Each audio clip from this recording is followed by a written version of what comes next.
Hi friends, this is Naveen Daga. Today our subject is HUF creation. The term HUF stands for Hindu Undivided Family. Indian citizen with Hindu ethnicity can come together and save a good amount of taxes by creating a HUF.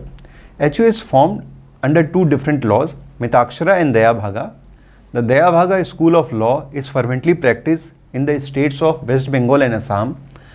Entitles the son and daughter to acquire the right in the family property after the demise of the father.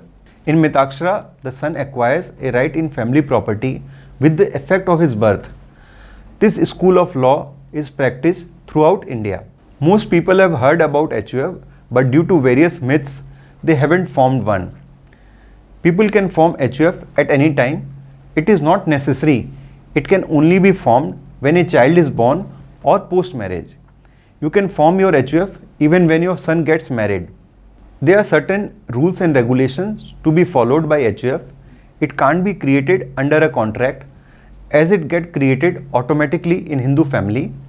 This is in addition to an individual as a separate tax entity that a person may be assessed in two different capacities, as an individual and as a karta of his HUF. However, most people are not aware of the benefit given to HUF.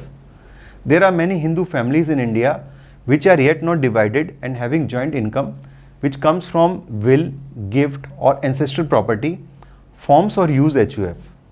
The most interesting thing about this fact is that these joint income do not impose a tax on specific individual, as HUF has separate PAN number to file tax return to get additional tax advantages.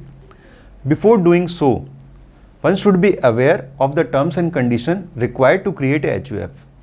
Certainly, HUF deed on notarized stamp paper is the first step for its formation.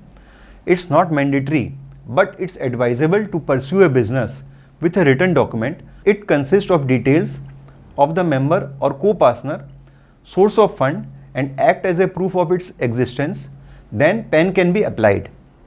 A bank account need to be opened in the name of HUF. HUF would also be required to have a rubber stamp, and all documents pertaining to the HUF should be properly stamped and signed by Karta or the manager of HUF. This rubber stamp should be rectangular, as round stamps are now not accepted as per RBI circular. HUF should only be formed by a family, in general consist of common ancestral and all his descendants including their daughters and wife. At the time of marriage and birth, new member is automatically added and known as co-partners. Jain and Sikh families, even though are not governed by Hindu law, but they are treated as HUF under the Act. The head of a HUF is called Karta. He is senior most male member in the family. Until January 2016, a woman could not be the HUF Karta, but in landmark case, the Delhi High Court ruled in favor of a female being the Karta of a HUF. However, the same has not yet been incorporated in Income Tax Act. Upon the demise of Karta, the eldest male member of the family becomes the Karta of HUF.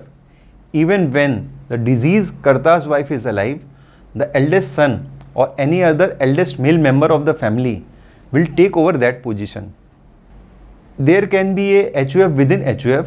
Therefore, a son can establish his own independent HUF with his wife, children and further lineal descendants while he continues to be a member of his father's HUF. In other words, a son can be member of two HUFs. So friends, today we had learned about the creation, types and how HUF works. In next video, we'll explain advantage and disadvantage of HUF. So stay tuned, subscribe, and if you have any query, you can ask me in comment box.